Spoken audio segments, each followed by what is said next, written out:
سب سے زیادہ جو قربانی دیں گے وہ اہل بیت اطہار ہی دیں گے، کیونکہ وہ یہدون بامرنا کی منزل پر ہے، وہ اس امر سے متعلق ہے جس امر کا تقاضا پروردگار کرنا چاہتا ہے، وہ اول الامر ہے، صاحبان امر ہے۔ لہذا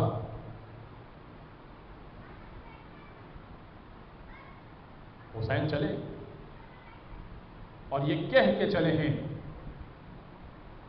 کہ انی لم اخرج بطرا ولا عشرا ولا مفسدا،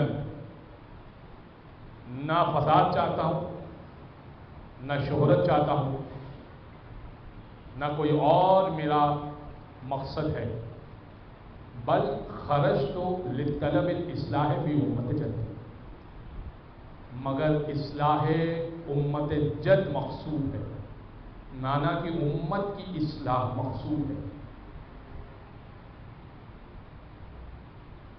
13 مقامات پر حسین ابن علی ٹھہر ٹھہر کر پہنچے ہیں کربلا۔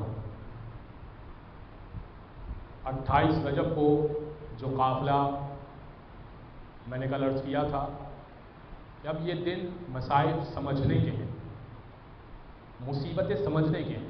کیوں؟ کہ کون حسین اور کیسی مصیبت ان پر آتی ہے۔ ایک عام آدمی ہو نا، اس کے عیال کو بھی اس طرح سے بازار میں پھرایا جائے گا؟ ایک عام آدمی ہو، ذرا سی اس کی عزت ہو معاشرے میں، الحمدللہ سب صاحب عزت تشریف فرما، محلے میں سب کی عزت ہوتی ہے، سفید داڑھی اگر آ جائے تو اور عزت کیا کرتے ہیں لوگ، اور بال بچوں والا ہو تو اور عزت کیا کرتے ہیں، اور اگر اس کے گھر کے ساتھ کچھ واقعہ ہو جائے نا تو 4 لوگ کھڑے ہو جاتے ہیں مدد کرنے کے لیے۔ ہائے حسین تیری غربت، 4 لوگ کھڑے تو نہ ہوئے مگر 40 لوگ پتھر مارنے کے لیے تیار تھے۔ حسین کہتے رہ گئے ارے مجھے کہیں جانے کی اجازت دے دو، کہیں چلا جاؤں، حتیٰ کہ بعض روایت میں ملتا ہے کہ مولا نے کہا کہ میں ہند چلا جاؤں گا، ہند سے کچھ خطوط تھے، ہندوستان کی حکومت کوئی اس وقت مولا کی موالی نہیں تھی، ولایت والی نہیں تھی، بلکہ کافر حکومت تھی، مگر مولا کی قدر کرتے تھے وہ۔ انہوں نے لکھا تھا کہ حسین اگر عرب میں جائے امان نہ ہو تو یہاں آ جائیے گا۔ لہذا آپ دیکھیے کہ اہل بیت اسیر ہونے کے بعد بعض یہاں پر آئے ہیں، بی بی پاک دامن، بی بی رقیہ یہاں کیوں آئی ہیں؟ حضرت عباس کی بہن ہے، مسلم ابن عقیل کی زوجہ ہیں، آج ان کا بھی تذکرہ کر رہا ہوں میں۔ کہاں دفن ہے؟ لاہور میں دفن۔ کیوں آئی یہاں پر؟ اس لیے کہ مصیبت کے پہاڑ توڑے گئے اوپر، اور یہ محاورتاً عرض نہیں کر رہا، مصیبت کے پہاڑ واقعتاً توڑے گئے۔ اہل بیت کو چین سے نہیں بیٹھنے دیا گیا، فقط یہ حسد تھا کہ اللہ نے ان کے گھر میں نبوت کیوں رکھی، اللہ نے ان کے گھر میں امامت کیوں رکھی۔ لہذا حسین 28 رجب کو چلے اپنے قبیلے کو، حکومے کو لے کر، 3 شعبان کو مکہ پہنچے،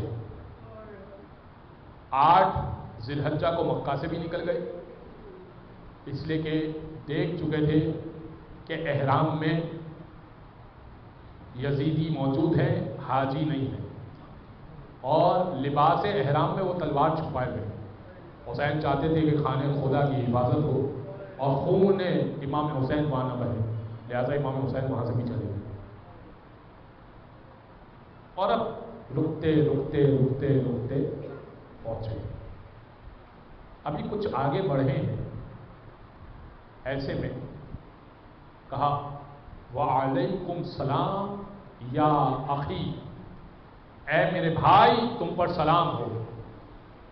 حضرت عباس نے سوال کیا آقا کس کو وعلیکم السلام کہہ رہے ہیں؟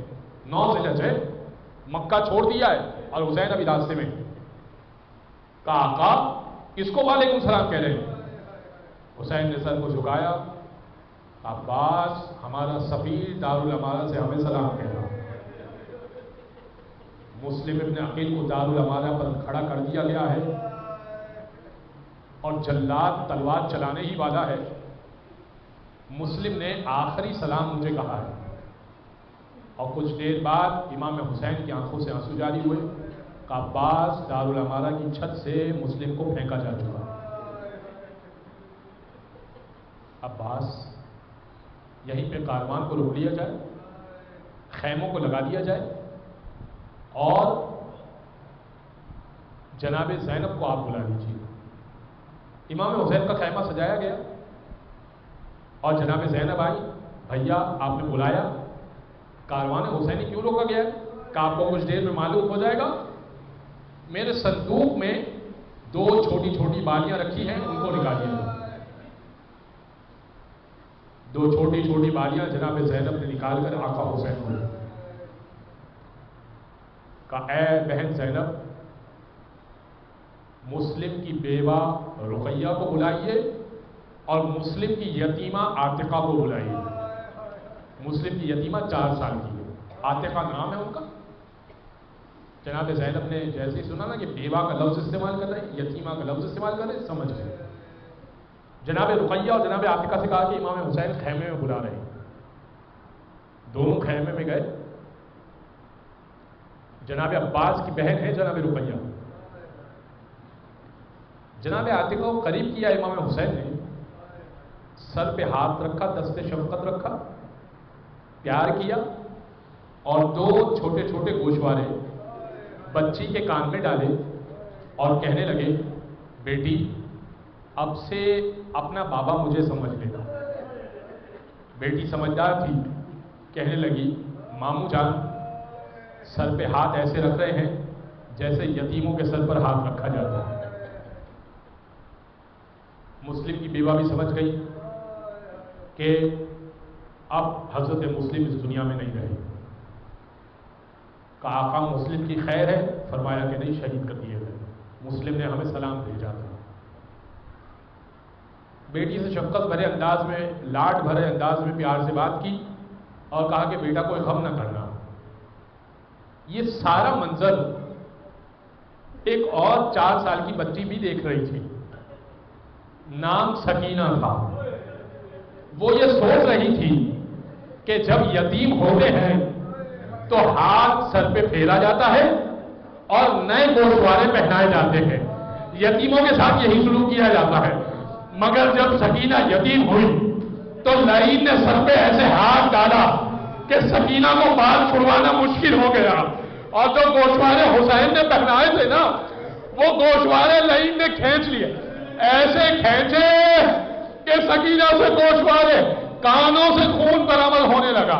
بس حسین کربلا پہنچے، 7 سواریاں حسین نے بدلی، 7 سواریاں بدلنے، لیکن سواری آگے بڑھ نہ رہی تھی۔ قبیلے والوں کو بلایا، ارے کوئی قبیلے والے کو بلائے اور پوچھے تو صحیح ہے جگہ کون سی ہے، میری سواری آگے نہیں بڑھ رہی۔ قبیلے بنی اسد آیا، آنے کے بعد کہنے لگا آقا یہ ہماری زمین ہے۔ فرمایا نام بتاؤ اس کا، کون سی جگہ ہے؟ ایک نے کہا کہ یہ نینوا ہے، اس زمین کا نام نینوا ہے۔ امام نے کہا نہیں، کوئی دوسرا نام بھی تو ہوگا۔ اس نے کہا ہاں شط الفرات بھی کہتے ہیں، فرات کا دہنا شط الفرات کہتے ہیں۔ امام نے کہا نہیں، کوئی اور نام ہو، ذرا پرانا نام ہو۔ وہ ایک نے کہا ہاں اسے غازریہ کہتے ہیں۔ امام نے کہا نہیں، ذرا اور پرانا نام بتاؤ۔ ایک نے کہا اسے ماریا کہتے ہیں۔ امام نے کہا نہیں، اور کوئی پرانا نام، قدیم نام، انبیاء کے دور کا نام۔ ایک بوڑھا آگے بڑھا، کہنے لگا کربلا اس کا نام ہے۔ امام نے کہا عباس خیمے یہی لگا دو، ہمارے سر کٹ کٹ کے یہی گریں گے، ہمارے بچوں کو تیر یہی مارے جائیں گے، ہمارا خون یہی بہایا جائے گا۔ بازار کرام یہ ایک جملہ سنیے گا، جیسے ہی خیمے لگائے گئے نا، بی بی زینب کہنے لگی، بے چین ہو گئی۔ آقا حسین آئے، کہنے لگے بی بی زینب آپ بڑی بے چین ہیں، کیا بات ہے؟ بی بی زینب کہنے لگی بھیا میں جب سے یہاں پر رکی ہوں نا، مجھے یہاں سے آپ کے خون کی خوشبو آ رہی ہے۔ اور پھر کہنے لگی بھیا ایک خاتون کے رونے کی آواز آ رہی ہے۔ کہا بہن پہچانا نہیں، یہ ہماری ماں ہے جو مدینہ سے